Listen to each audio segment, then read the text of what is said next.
একটা ছেলেকে বলতে বলেন, এখানে এসে দাঁড়াই আব্বা, তোমরা একটা ছেলে এসে বলো যে ব্রাজিল আর্জেন্টিনার খেলোয়াড়ের সাথে আমাদের ধর্মীয় সম্পর্ক কি?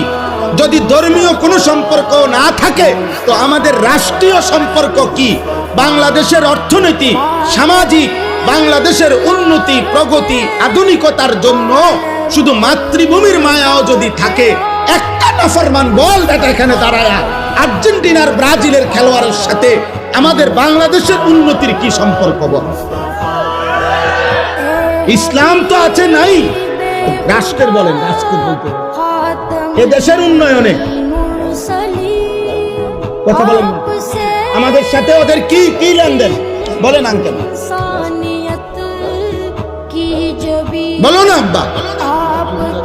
হ্যাঁ, একটা কথার বুঝায় কও যে একটা যুক্তি তো থাকবে। হুজুর, এই ফুটবল বিশ্বকাপে যদি আমরা ব্রাজিল এবং আর্জেন্টিনার পক্ষে ব্যাপক লাফাইতে পারি, বিনিময়ে ওই দেশের লোকেরা যদি আমাদের প্রতি সন্তুষ্ট হয়, তাহলে আমাদের দেশের রেমিটেন্স বেড়ে যাবে, আমাদের দেশের তেল বেড়ে যাবে, আমাদের দেশের উন্নতি বেড়ে যাবে। একটা কিছু তো হবে, সেটা কি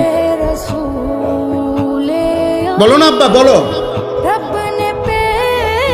কাতার বিশ্বকাপে প্রধান আলোচ্য বিষয় ছিল, আমরা স্পষ্ট পত্রিকা দেখছি, এখনো পিছনে সার্চ দিলে পাওয়া যাবে,